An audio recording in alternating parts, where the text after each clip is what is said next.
Arthur Pendleton believed in the simple math of a life well lived. 68 years of breathing, 45 years of honest work turning wrenches and tuning engines, and one social security number that was supposed to add up to a quiet, predictable peace. The 5th of the month was a sacred day, the day that number delivered its promise directly into his checking account. He navigated the automated labyrinth of a phone tree, pressing 1 for English, 4 for retirement benefits, 3 for a question about payments, his finger jabbing at the keypad with growing impatience. Finally, after what felt like an eternity of tinny, synthesized classical music designed to grind a man's soul into dust, a human voice came on the line. It has to be about rebuilding what was broken. Anger just tears things down more. Rebuilding what was broken. The memory was a key turning a rusty lock in his mind. Sending Kevin to prison would be an act of destruction, not rebuilding. It would be the state's justice, perhaps, but not a father's healing. It was a simple, brutal solution to a complex, painful problem. It was the state's answer, not his. He went home with a new, fragile sense of purpose. He wasn't ready to forgive Kevin, not by a long shot. Forgiveness felt like an impossible mountain to climb. But he was ready to think about consequences, Eleanor's way. He was ready to think about rebuilding. A few days later, a certified letter arrived. It was from the Social Security Administration. The official letterhead seemed to mock him. With trembling fingers, he tore it open. Inside, the language was dry and bureaucratic, but the message was clear. Due to newly presented information and a review of your case, his record had been corrected. His benefits were being reinstated, retroactive to the first missed payment. A check for the back pay was enclosed. He looked at the check, at the numbers printed neatly after his name. 3 months ago, this would have been the ultimate victory. Now, it felt like a footnote to a much larger, more painful story. He was alive again in the eyes of the government, but he still felt like a ghost in his own family. He called Sarah to give her the news. She was elated. "We did it, Arthur. We won." "You did it, Sarah," he corrected her gently. "I was just the story. Don't sell yourself short. You were the one who refused to stay dead." "So what's next? I've had a few calls from other reporters. And are you going to talk to the police about your son?" Arthur was quiet for a moment, the decision solidifying as he spoke the word aloud. "No," he said. "No, I'm not." "Arthur, he committed a serious crime." "He's my son," Arthur interrupted, his voice firm with a conviction that surprised even himself. "And this is my family's business to fix. I have a different kind of justice in mind." He finally called Kevin back. He didn't summon him home. Instead, he laid out a mechanic's blueprint for redemption. It was the hardest phone call of his life. "First," Arthur said, his voice devoid of warmth, clinical and precise, "you will enroll in a certified credit counseling program and a Gamblers Anonymous program. You will provide me with weekly proof of your attendance and progress. No excuses. Second, you will get a steady job. Something with a W-2, no more schemes, no more day trading, no more big ideas. I want to see pay stubs. Third, you will create a budget, and from every single paycheck, you will pay me back the full amount of the lump sum death benefit you tried to steal from me. It's not much money, but that's not the point. I don't need the money. You need to feel the weight of what you did in small, painful increments. Finally, you and I will go to family counseling together, over video call for now. We will talk about this with a professional. You will not hide, you will not run, and you will not lie." There was a long silence on Kevin's end, filled only with the sound of his unsteady breathing. "And if I do all that?" he asked, his voice small like a child's. Can I? "Then, maybe one day," Arthur said, the words catching in his throat, heavy with grief and a sliver of hope. "You can come home. Maybe. This is your only path back, Kevin. There are no others. You broke this. This is how you begin to fix it." It wasn't forgiveness. It was a repair manual. It was a long, difficult, step-by-step process to fix something that was fundamentally broken. It was the only way Arthur could see to honor Eleanor's memory, to choose construction over demolition. It was a voice utterly devoid of warmth or inflection, a voice that had been flattened by the sheer weight of bureaucratic procedure. He explained his situation calmly and clearly, giving his name, his date of birth, and the last 4 digits of his Social Security number. He waited, listening to the gentle clacking of a keyboard in a distant, sterile office. The silence stretched. The journey back was far from over, but for the first time, he felt like he was holding the right set of tools. Life on Elm Street slowly found a new rhythm. The Social Security checks resumed their faithful appearance in his bank account on the 5th of each month, but Arthur no longer took them for granted. He checked his account online every morning, a small, reflexive action born of trauma, a quick confirmation that he still existed in the digital world. The system had proven itself to be less reliable than he had imagined, and he was now a man who verified everything. The newspaper article had an unintended and lasting consequence. Arthur Pendleton, the quiet mechanic who kept to himself, had become a local celebrity of sorts. People would stop him in the grocery store or at the post office, not just to offer sympathy, but to ask for advice. An elderly woman whose Medicare claim for a new walker had been inexplicably denied. A young veteran tangled in the red tape of the VA, trying to get his GI Bill education benefits. A single mother whose food stamp allocation had been cut without warning. They saw him as the man who had fought the system and won. At first, he was hesitant, uncomfortable with the attention. "I'm not an expert," he'd say, shaking his head. "I'm just a mechanic. I just got lucky with a good reporter." But Sarah Jenkins saw something else. "They don't need an expert, Arthur," she told him over coffee at the diner one day.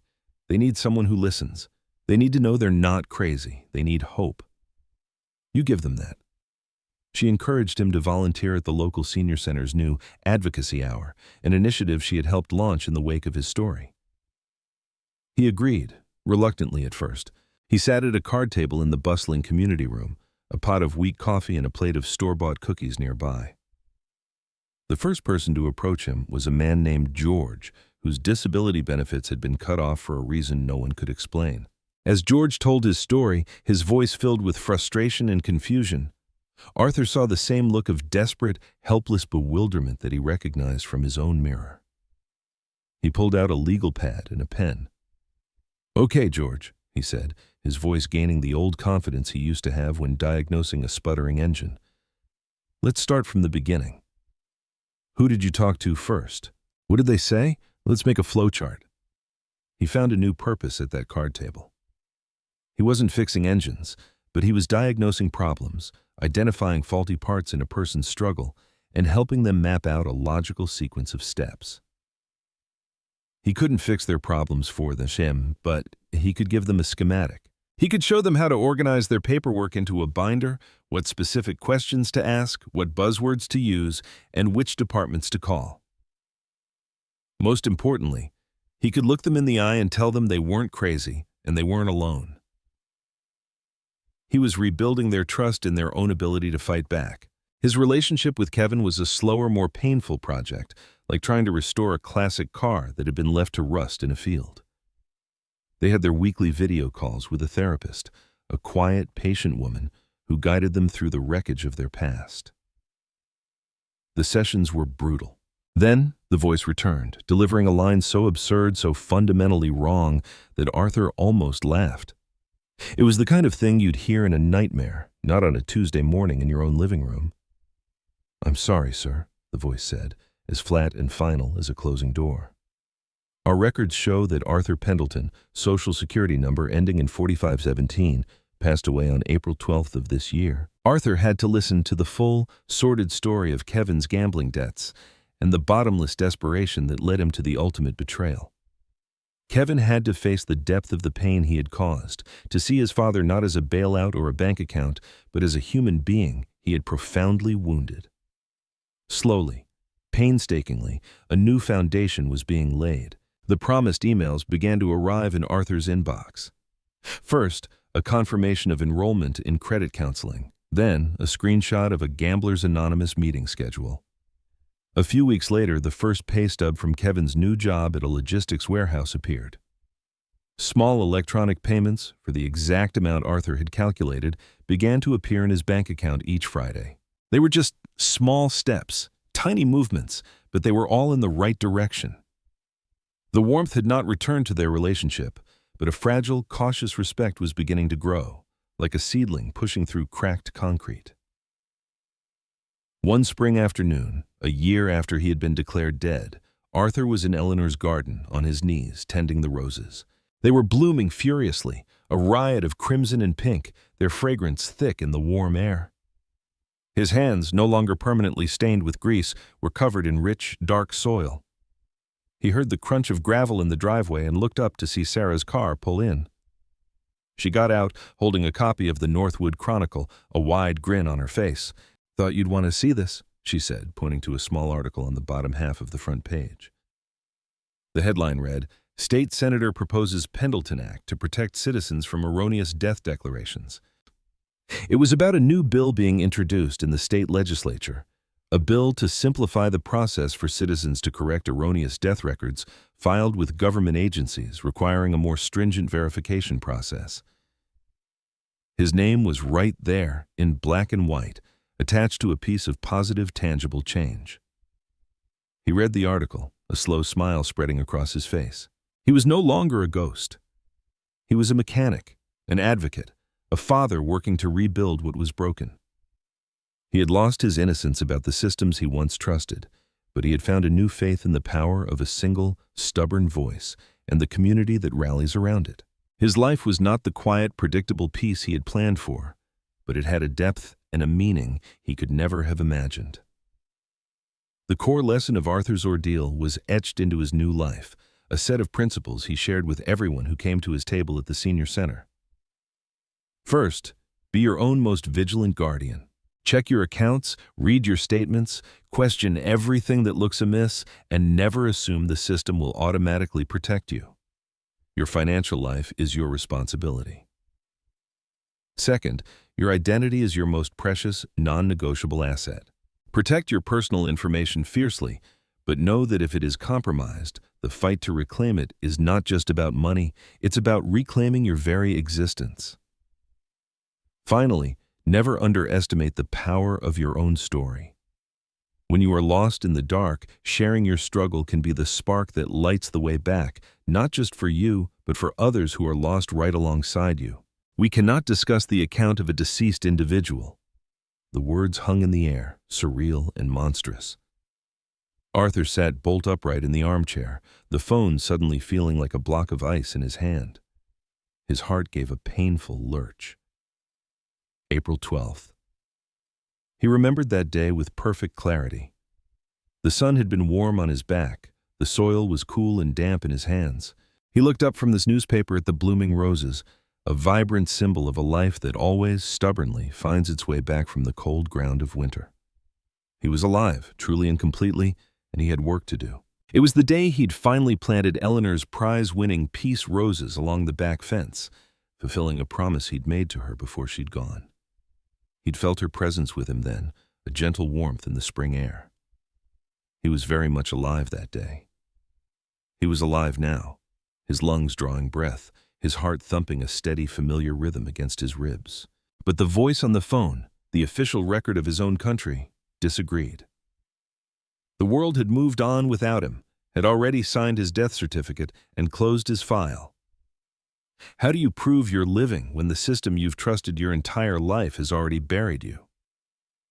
Before he was a ghost, Arthur was a man of tangible things. His world was the garage behind his modest two-bedroom house on Elm Street, a sanctuary that smelled perpetually of gasoline, old metal, and the brewed too-strong coffee he drank from a chipped ceramic mug that said "World's Greatest Grandpa," a gift from a younger, more hopeful Kevin. For 45 years, he'd run Pendleton's Auto Repair, a business built not on glossy advertising or slick slogans, but on the quiet currency of trust. People in the small town of Northwood knew that if Arthur fixed your car, it stayed fixed.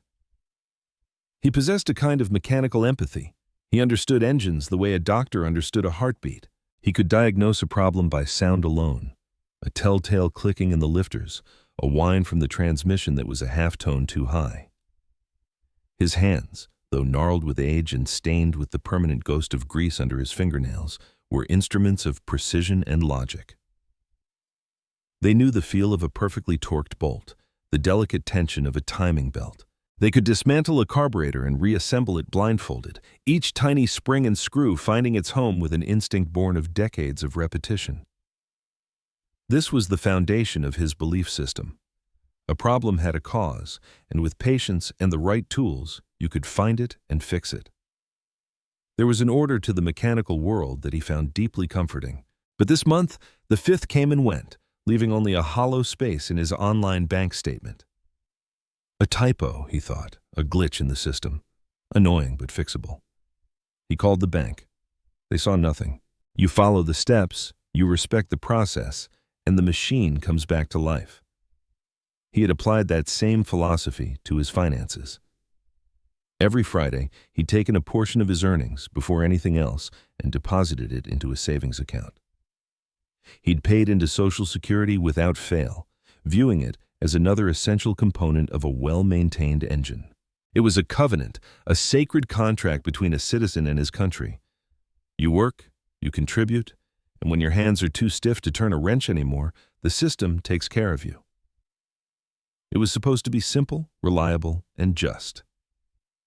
His late wife, Eleanor, had been the beautiful, chaotic counterpoint to his orderly existence. She was the artist, the one who saw the world in vibrant, swirling colors, while he saw it in blueprints and schematics. She'd filled their small home with laughter, the scent of fresh-baked bread, and canvases daubed with impressionistic landscapes of the nearby woods and fields.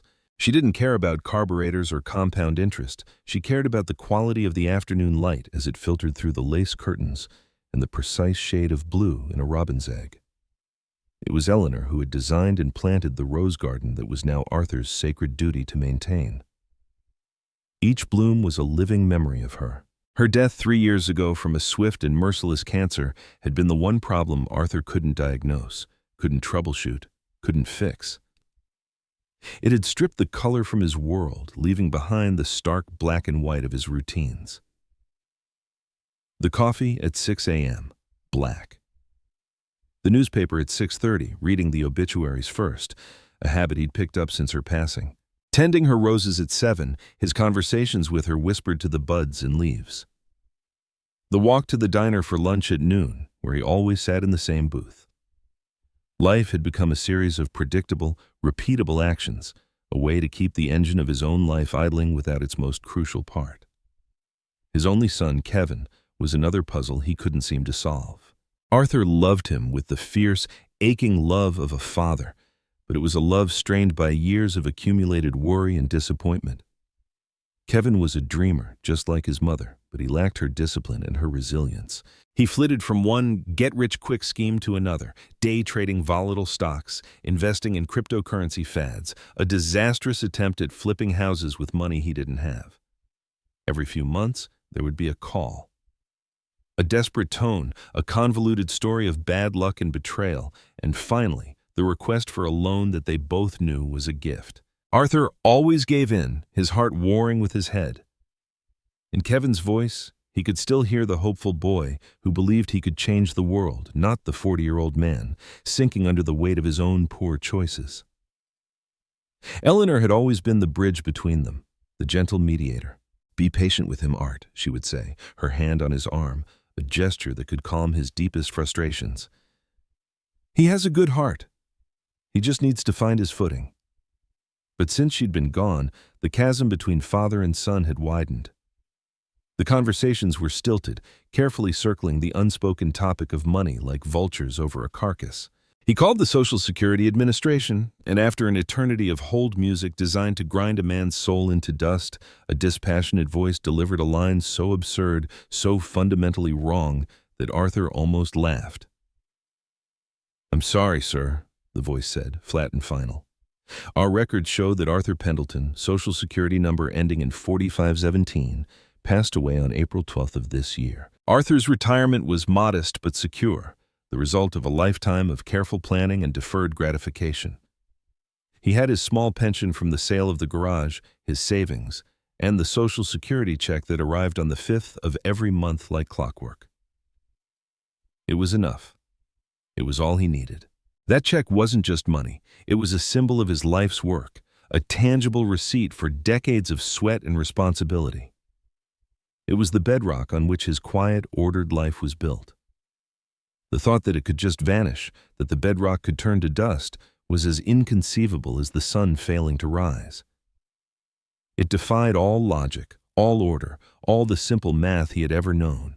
After the phone call, the house grew unnervingly quiet. The familiar ticking of the grandfather clock in the hall, a sound that had always been a comfort, now sounded like a countdown to some unknown disaster. Arthur hung up, his hand trembling slightly. He walked to the kitchen and poured a glass of water, his reflection in the window a pale, spectral image against the bright morning garden. "Deceased," he whispered to the man in the glass. The word felt foreign, like a language he didn't speak. He was standing, breathing, his heart thumping a steady, reliable rhythm in his chest. How could he be dead? He gripped the edge of the sink, the cold porcelain grounding him for a moment. He had to fix this. It was a mistake, a clerical error. He just needed to find the right person, the right department, the right tool. He dialed the Social Security Administration's number again, his finger pressing the buttons with forceful determination. This time, he got a different representative, a woman named Brenda with a weary voice that suggested she'd already heard every sob story imaginable that day.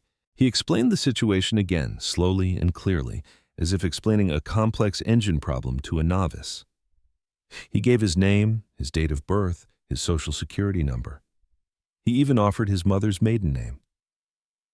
He told her he was very much alive, that he was speaking to her from his home in Northwood, that he could see his neighbor's cat sleeping on his lawn at that very moment. Brenda's reply was a masterpiece of bureaucratic indifference, a verbal shrug. "Sir, I understand your concern, but my screen shows that a death certificate was processed for this Social Security number on April 18th. The date of passing is listed as April 12th. The account is now closed. There's nothing more I can do from my end." "But that's impossible," Arthur said, his voice rising despite his efforts to remain calm. "There is a mistake, a big one. I am Arthur Pendleton. I am speaking to you now. Isn't that proof?" "I can't verify that over the phone, sir," Brenda said, her tone unchanged. "And even if I could, I am not authorized to make changes to a death record. You'll need to go to your local Social Security office in person. Bring a valid, state-issued photo ID. That's the first step in the process. A sliver of hope. A concrete step. A physical place to go. This was something he could understand. A problem, a process, a solution. The next morning, he put on his best slacks and a pressed plaid shirt, the kind Eleanor used to lay out for him for church on Sundays. He drove his 20-year-old but immaculately maintained Ford pickup to the field office in the next town over. The building itself seemed designed to intimidate, a featureless block of concrete and tinted glass. "We cannot discuss the account of a deceased individual." Arthur sat in the worn armchair his wife had loved, the phone suddenly feeling like a block of ice in his hand. April 12th. That was the day he'd planted her prize-winning roses. He was very much alive that day. He was alive now. But how do you prove you're living when the world has already signed your death certificate? The office was a beige, soulless room filled with rows of hard plastic chairs and the palpable scent of anxiety and stale coffee. He took a number, B47, and sat down for what turned into a 2-hour and 17-minute wait. He watched people come and go, their faces etched with worry, frustration, or quiet desperation. A young mother with 2 restless children trying to get survivor benefits. An elderly man in a wheelchair, his daughter patiently explaining his case to him in hushed tones. A man about his own age, clutching a thick file of papers, his shoulders slumped in defeat. He saw himself in their eyes, another number in a long, slow-moving queue, waiting for an audience with an indifferent system. Finally, B47 flashed on the screen. He approached the counter, a thick pane of plexiglass separating him from a man whose name tag read, Mr. Clark. Arthur placed his driver's license on the small tray beneath the glass. "My name is Arthur Pendleton," he began, his voice steady. "I received a call yesterday informing me that your administration believes I am deceased. As you can see, I am not, Mr. Pister." Clark, a man with a perpetually bored expression, typed lethargically into his keyboard. His face remained a blank mask. "I see the record, sir. Says you're deceased." "Yes, I know that's what it says," Arthur said, clenching his fists at his sides to keep them from shaking. "I'm here to tell you that the record is wrong. Here's my driver's license. I have my birth certificate and my passport in the truck. What do we do to fix this?" Mr. Clark sighed, a long, drawn-out sound of profound boredom, as if Arthur's entire existence was a personal inconvenience. "A driver's license doesn't prove you're not dead, sir. It just proves you once had a driver's license." The logic was so twisted, so nonsensical, that for a moment Arthur was speechless. The world seemed to tilt on its axis. "What?" he finally managed to say. "To overturn a death certificate, we need an official document proving you are alive," Mr. Clark droned, as if reciting from a script. "We would need the original death certificate and a letter from the State Vital Records Office officially rescinding it, or a court order declaring you alive. But how can I get the death certificate rescinded when I never died in the first place? Who filed it? Who is the informant?" "I can't give you that information, sir. Privacy laws." "Privacy laws?" Arthur's voice boomed across the quiet room, causing several people to look up from their phones. "My privacy? You've declared me dead. You've cut off my income. You've essentially erased me, and you're talking to me about privacy?" Mr. Clark was completely unmoved, a rock in the stream of Arthur's outrage. "Sir, you'll have to take it up with the state. Once you have the paperwork, you can make another appointment." He stamped a form with a list of instructions, slid it under the glass, and called out, his voice already focused on the next problem. "Next, B48. Arthur stood there, dismissed. He was no longer a person. He was a clerical error, a problem to be shunted to another department. He picked up the form and walked out of the building into the blinding afternoon sunlight. The world he knew, the one built on order and reason and simple math, was starting to dissolve around the edges. Over the next few weeks, Arthur descended into a bureaucratic hell that would have impressed Dante. Every phone call was a maze of automated menus that led to disconnected lines or agents who offered the same circular, maddening advice. Arthur Pendleton believed in the simple math of a life well lived. 68 years of breathing, 45 years of honest work turning wrenches and tuning engines, and one social security number that was supposed to add up to a quiet, predictable peace. His life was a ledger, and every entry had been meticulously recorded. Every hour worked, every tax paid, every promise kept. He was a ghost trapped in the machine, his voice unable to penetrate the digital walls that had been erected around his own life. His savings, meant to be a comfortable cushion for emergencies, were now his only lifeline. The numbers in his checking account began to shrink, a slow bleed that mirrored the draining of his own hope. He started buying the cheaper store-brand coffee, turning the thermostat down to 62 degrees at night, foregoing his daily lunch at the diner. Each small sacrifice was a painful reminder of his disappearing independence. Loneliness, a familiar companion since Eleanor's passing, now became a suffocating presence.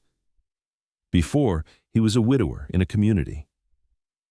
Now he was an unperson. He felt invisible. He felt he'd walk through this grocery store and wonder if people could truly see him.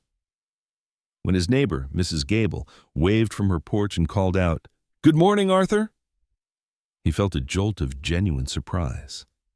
She saw him.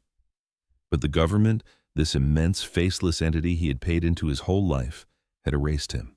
And the most terrifying part was that no one seemed to have the power or the will to write him back into existence. One evening, after another fruitless day spent on hold, he sat in his garage, the familiar scent of oil and metal offering no comfort. He looked at the tools hanging neatly on the pegboard, each in its proper place. His whole life, he had believed that with the right tool, any problem could be fixed. A stripped bolt, a blown gasket, a faulty alternator, there was always a tool, always a procedure. But he had no tool for this. He was facing an engine with no blueprint, a problem with no visible cause. Despair, cold and heavy as a block of iron, settled over him. He was 68 years old, a widower and a ghost. His own government had killed him, and his son, the one person he should have been able to turn to, hadn't called in weeks. Weeks turned into a month, and then another. The autumn leaves on Elm Street turned from green to a fiery crimson, then fell, leaving the branches bare and skeletal against a perpetually gray sky. Arthur's savings account dwindled with the fading daylight. The despair had not lifted. It had settled deep into his bones, a chronic ache of helplessness that made getting out of bed each morning a monumental effort. But one Tuesday morning, something shifted. He was sitting at his kitchen table, staring at a stack of bills he couldn't pay, when he caught sight of the faded photograph of Eleanor on the wall.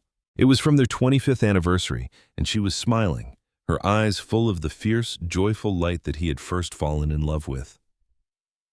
Eleanor had never been one to surrender. She had fought her illness with a grace and tenacity that had humbled him. He remembered one afternoon near the end when a well-meaning nurse had told her to just relax and accept it. Eleanor, frail as a bird, had fixed the woman with a stare of pure steel and said, "Relaxing is for vacation. I am at war. Now get me some ice water." She would have been furious at his passivity. "Don't you dare just sit there, Art Pendleton," he could almost hear her say, her voice a mix of love and exasperation. "Fix it," the word echoed in the quiet room. Fix it. He was a mechanic. He fixed things. This bureaucratic monstrosity was just another broken machine. It was complex, infuriating, and deliberately obtuse, but it had to have a logic. It had to have a weak point. A spark of his old self flickered to life. He went into his garage, not for his automotive tools, but for a large, clean sheet of paper from a roll he used for drawing up plans. The 5th of the month was a sacred day, the day the government side of the ledger was balanced. It wasn't a gift, it was an earned dividend, the return on a lifetime of sweat and integrity. The deposit was more than money.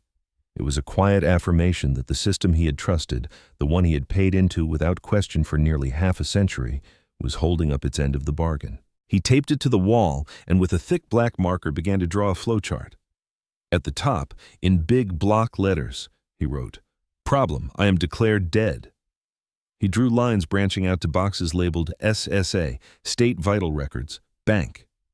He started listing every person he'd spoken to, every piece of advice he'd been given, every dead end he'd hit. For hours he worked, the familiar process of mapping out a problem calming his frayed nerves. He was creating a schematic for his own resurrection. His first step was to follow Mr. Clark's maddening advice, get a copy of his own death certificate. He drove to the county records office, a dusty, forgotten building that smelled of old paper and neglect. The clerk, a young woman with kind eyes and purple-streaked hair named Chloe, listened to his story not with disbelief, but with a weary empathy that felt like a cool drink of water in a desert. "It happens more than you'd think," she said quietly, typing his name into her system. "Identity theft mostly. Sometimes it's just a typo. Someone transposes 2 digits in a social security number on a form, and a life gets ruined. It's a complete nightmare to untangle." She found it. A death certificate for Arthur Pendleton of Northwood, filed on April 18th. He paid the $20 fee for a certified copy, his hand shaking as he signed the receipt. He didn't open the crisp manila envelope in the office.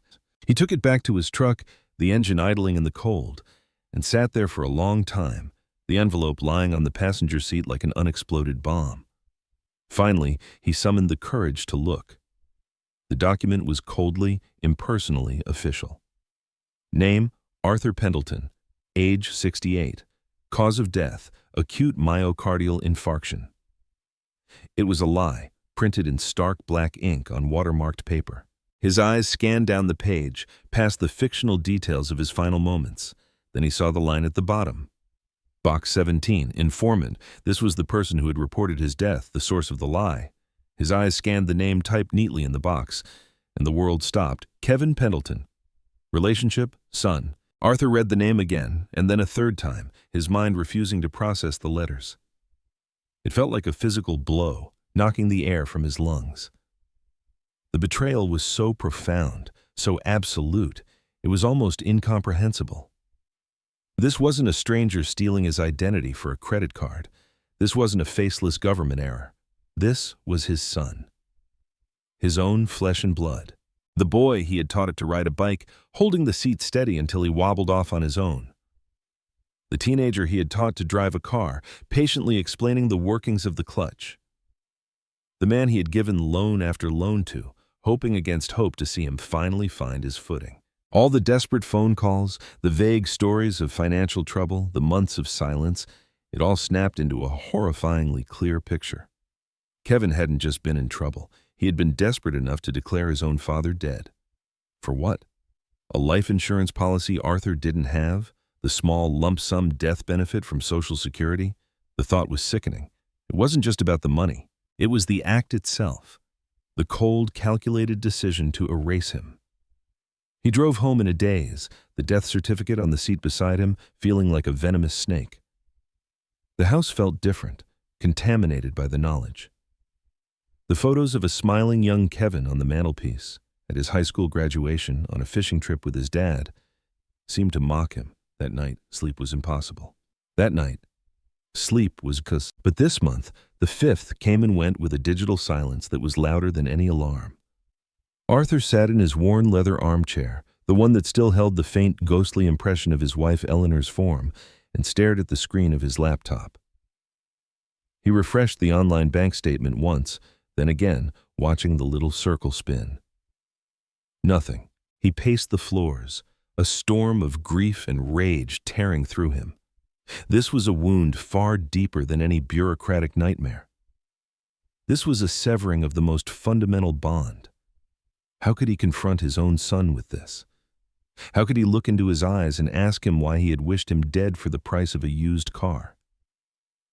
He realized he couldn't do this alone. The problem was no longer just mechanical. It was monstrous.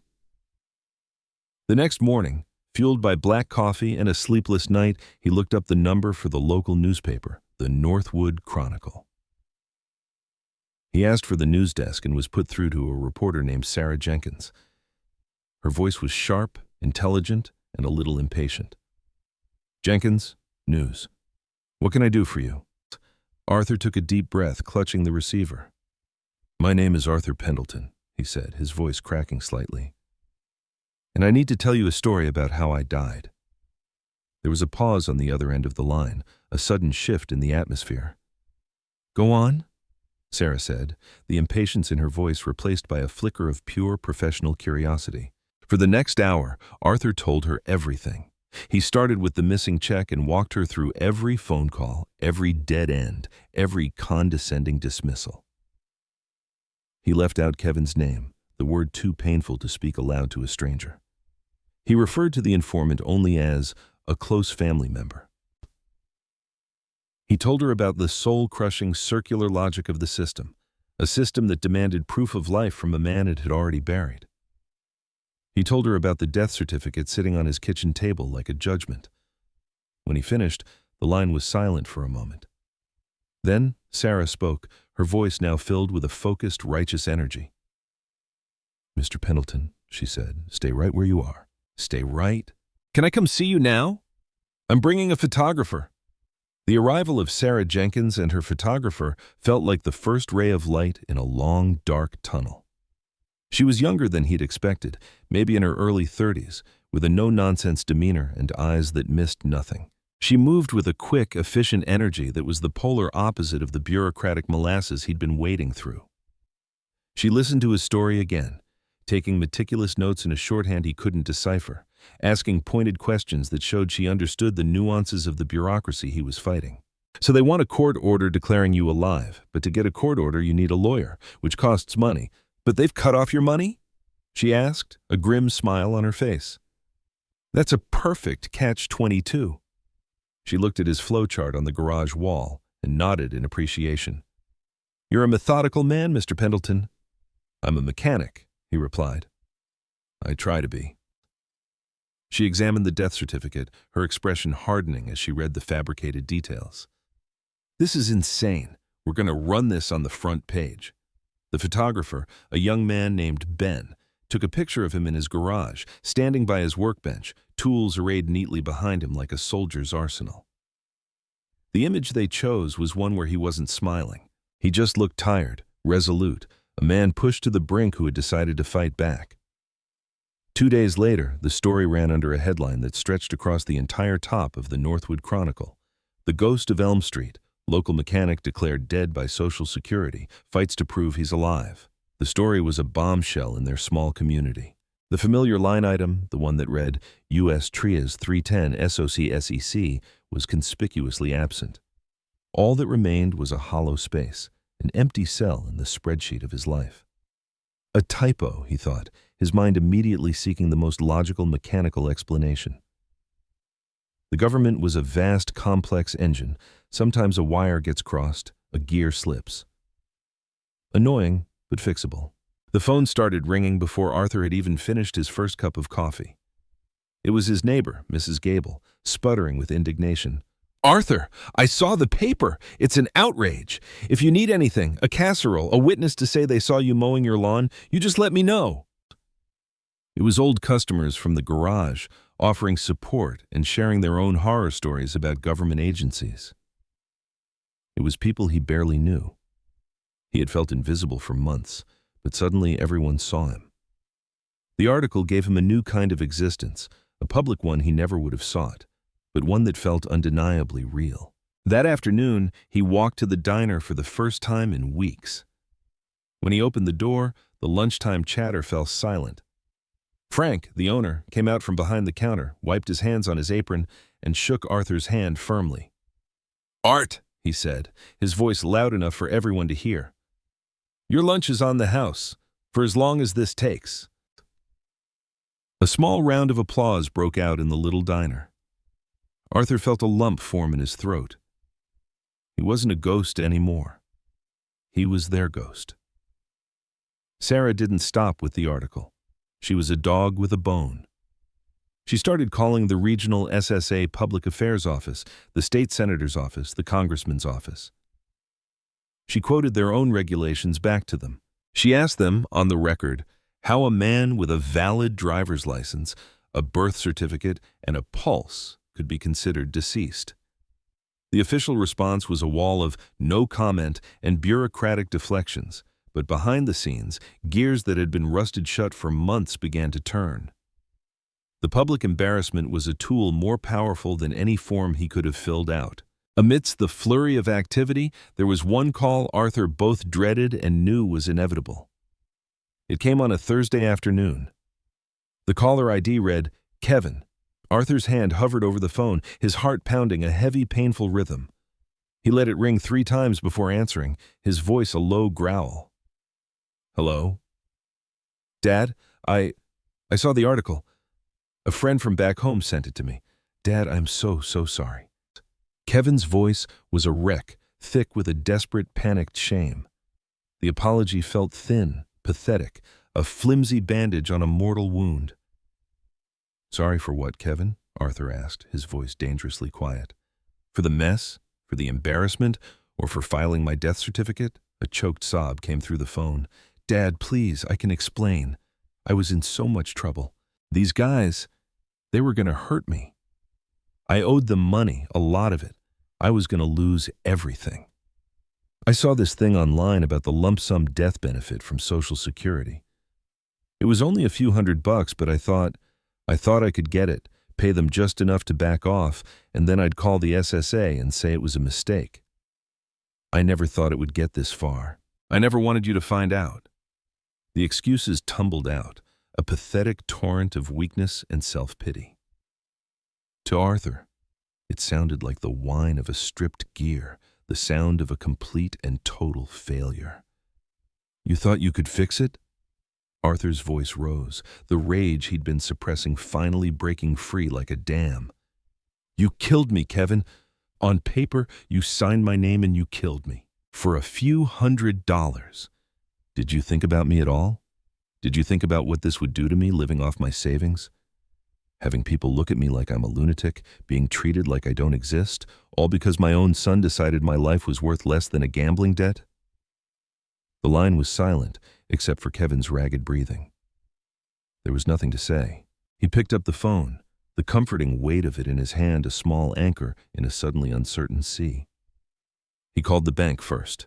The cheerful young woman on the other end was polite but unhelpful. "No, Mr. Pendleton, there are no pending deposits. Nothing has been rejected. There's simply nothing here." His next call was to the Social Security Administration. No explanation could ever bridge the chasm that had opened between them. "I'm coming home, Dad," Kevin whispered, his voice broken. "I'll get on a bus tonight. I have to face you. I have to try to make this right." "Don't," Arthur said, the word cold and hard as steel. "Don't you come here yet. There's nothing for you here right now." He hung up the phone, his whole body trembling. The victory of the newspaper article, the warmth of the community's support, all of it felt hollow. He had exposed the government's failure, but in doing so, he had been forced to confront a far more devastating truth. His fight was not just with a faceless system. It was with his own family. The path back to life was now tangled with the impossible question of how or if he could ever forgive his son. In the aftermath of the phone call with Kevin, Arthur felt a profound emptiness. The rage had subsided, leaving behind a landscape of pure, unadulterated grief. The warmth of community support from the newspaper article did little to thaw the ice that had formed around his heart. He learned a terrible truth. One person's betrayal could eclipse the kindness of 100 others. He walked through his days in a fog, tending Eleanor's roses on autopilot, the thorns catching on his jacket without him noticing. He sat for hours in his workshop, not fixing anything, just staring at the orderly rows of tools that represented a world that no longer made sense. He had to make a choice. Sarah Jenkins, now his unofficial partner in this fight, had gently raised the question during one of their daily check-in calls. The death certificate was fraudulent. The informant's name was on it. He could go to the police. He could press charges. It was a clear-cut case of fraud and identity theft. "It's about justice, Arthur," she had said. To Arthur, it felt like signing his own son's death warrant. How could he send the boy he'd raised to prison? The boy whose scraped knees he had bandaged with gentle hands, whose first car, a beat-up old Chevy, he had helped rebuild in this very garage, whose every small triumph had once been his own. The memories were a torment, warring with the cold, hard fact of the betrayal. He retreated to the one place he could still speak to Eleanor, the local cemetery. He stood before her simple granite headstone, the grass still green from a late autumn rain. "What do I do, El?" he whispered to the cold stone. "What in God's name am I supposed to do? Our boy, our Kevin, he threw me away. For money." He sank to his knees, the damp earth soaking through his pants, and for the first time since she had died, he wept. Not quiet, dignified tears, but ragged, wrenching sobs that tore through him, a storm of loss for his wife, for his son, for the life he thought he had built. The answer didn't come from the stone, but from a memory that surfaced through the grief. A summer afternoon, years ago, Kevin, maybe 10 years old, had stolen a $20 bill from his mother's purse to buy a video game. When Arthur found out, his first instinct was pure hot fury. He'd wanted to ground him for a year, take away every privilege. But Eleanor had stopped him. She had sat Kevin down at the kitchen table, not with anger, but with a deep, sorrowful disappointment that was far more potent. She made him not only return the money, but go to their elderly neighbor, Mr. Henderson, and do yard work for a week to earn $20, which he then had to put in the donation box at church. "The punishment has to fit, Art," she'd explained to him later that evening as they sat on the porch swing. "It can't just be about our anger. It has to be about him understanding the consequences.